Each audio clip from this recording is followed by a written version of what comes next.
Europe 1, 8h-20. Patrick Roger. Et Nicolas Caro nous a rejoint pour disséquer un grand classique de la littérature. Bonjour Nicolas. Bonjour, bonjour. Ce matin, vous avez lu un grand roman d'aventure, Robinson Crusoe. De Daniel Defoe, oui, nous sommes au XVIIe siècle en Angleterre. Un jeune garçon de bonne famille, Robinson, donc est tenté par l'aventure, mais son père lui dit voilà, j'ai de l'argent, donc tu en as. Si tu es sage, que tu restes tranquille, tu seras sinon heureux, au moins à l'abri du besoin pendant toute ta vie. Mais si tu cèdes à ta curiosité, à ton penchant pour la prise de risque, alors je te prédis que tu seras accablé de malheur et que ça finira mal. Mais donc Robinson n'écoute pas son père. Et non, il s'embarque sur le premier navire venu, sauf qu'une tempête éclate. Il se paye une belle frousse. L'équipage doit abandonner le navire. Il s'en sort quand même miraculeusement. Il rentre en Angleterre. L'un de ses amis vient le voir et lui dit maintenant, il faut arrêter et rentrer à la maison. Mais non, Robinson n'en démord pas. Il veut parcourir le monde. Il s'embarque à nouveau. Cette fois, il est capturé par des pirates. Il s'en sort encore. Je vous passe les détails, mais il finit par s'installer au Brésil. Il exploite une petite plantation et ses affaires commencent à bien marcher. Oui, mais ça ne lui suffit pas. Il s'ennuie, c'est ça. Exactement. Et il repart à l'aventure. Le bateau, bien entendu, fait naufrage et lui se retrouve seul sur son île déserte, la fameuse. La suite, on connaît. Il y restera 28 ans. Il se construit sa petite vie sur l'île. Il trouve d'abord une caverne, puis il se débrouille pour cultiver la terre, élever des chèvres même. Il va aussi affronter toute une série de dangers.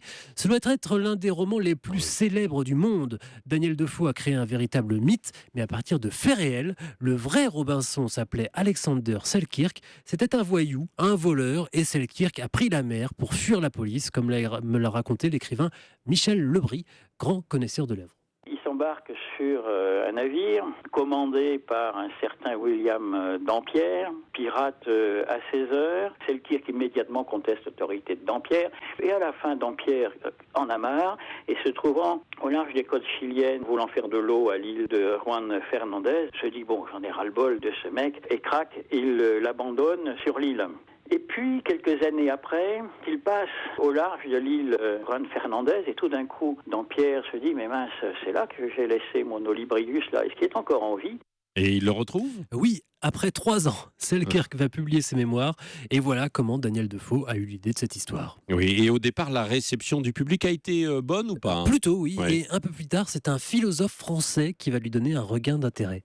Le succès extraordinaire, mondial, de Robinson va venir de Jean-Jacques Rousseau. Dans Les Milles, il dit en gros, qui est un manuel d'éducation donc pour les enfants, il a une position radicale, il faut prescrire tous les livres qui sont absolument inutiles. Il n'y en a qu'un qui est nécessaire, c'est Robinson. Et un succès qui continue donc encore aujourd'hui, Mais Nicolas. oui, sans doute parce que Robinson représente l'évasion pure, mais il y a un prix à payer quand même. C'est la liberté totale, mais hors du monde et de la société. Oui, cela dit, ça fait du bien, effectivement, Robinson Crusoe. Merci, Nicolas. Un peu de tranquillité. Voilà, à demain. Oui, pour le Festival des Chants de Marins.